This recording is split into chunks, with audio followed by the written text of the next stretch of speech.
पाठ दुसरा, पूर्णांक संख्यांचा गुणाकार व भागाकार. मुलांनो, पूर्णांक संख्या म्हणजे काय काय? तर पूर्णांक संख्यांचा गट म्हणजे ऋणसंख्या, धनसंख्या आणि शून्य मिळून होणारा समूह. आता बघूया त्यांचे गुणाकार. सगळ्यात पहिल्यांदा हे चांगलं लक्षात घ्या की पूर्णांक संख्यांचा गुणाकार करताना त्यांचं चिन्ह हे अतिशय महत्त्वाचं आहे. म्हणून ही सूत्र लक्षात ठेवा. धनसंख्या गुणिले धनसंख्या बरोबर धनसंख्या. धनसंख्या गुणिले ऋणसंख्या बरोबर ऋणसंख्या. ऋणसंख्या गुणिले धनसंख्या बरोबर ऋणसंख्या. ऋणसंख्या गुणिले ऋणसंख्या बरोबर धनसंख्या. म्हणजे यात बेरीज वजाबाकीसारखं लहान मोठं बघायचं नाही. समान चिन्ह असलेल्या संख्यांचा गुणाकार झाला तर उत्तर येणार धन आणि असमान चिन्ह असलेल्या संख्यांचा गुणाकार झाला तर उत्तर येणार ऋण. आता काही गुणाकार बघूया. ऋण 5 गुणिले ऋण 7. दोनही संख्यांचे चिन्ह समान आहे म्हणून गुणाकार येणार धन, म्हणून उत्तर आहे 35. ऋण 9 गुणिले 6. 9 गुणिले 6 उत्तर आहे 54. आणि एक संख्या ऋण आणि एक संख्या धन म्हणून उत्तर आहे ऋण 54. 9 गुणिले ऋण 4.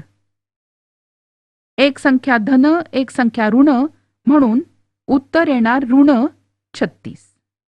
ऋण 12 गुणिले ऋण 7. दोनही संख्या ऋण असल्या तरी चिन्ह समान आहे म्हणून उत्तर येणार धन 84. आता पूर्णांक संख्यांचा भागाकार. संख्या रेषेवर शून्याच्या डावीकडे आपण ऋण पूर्णांक संख्या दाखवू शकतो, त्याचप्रमाणे त्यांचे भागही दाखवू शकतो.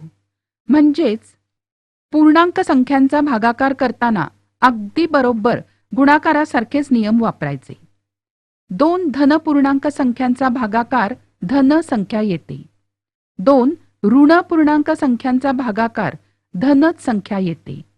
आणि एक धनपूर्णांक आणि एक ऋणपूर्णांक संख्या यांचा भागाकार नेहमी ऋण संख्या येते.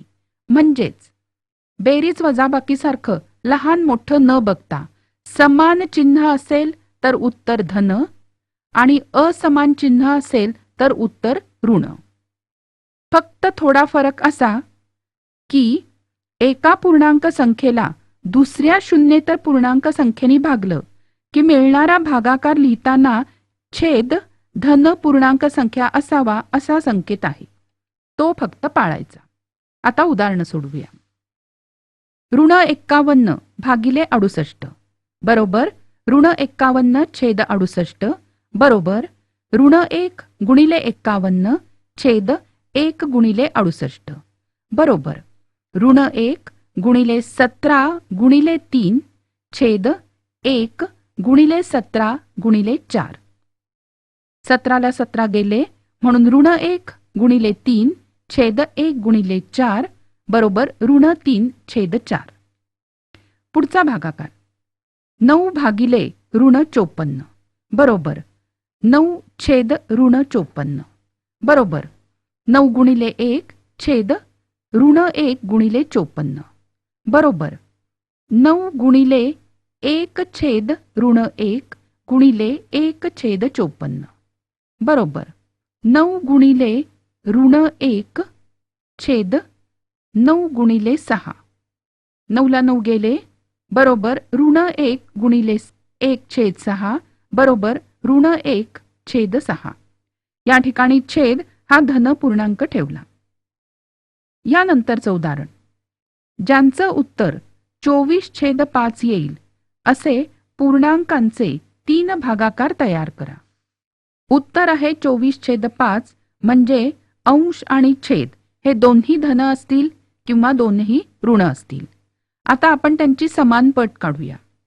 24 गुणिले 2 छेद 5 गुणिले 2 बरोबर 48 छेद 10. दुसरं 24 गुणिले ऋण 2 छेद 5 गुणिले ऋण 2 बरोबर ऋण 48 छेद ऋण 10.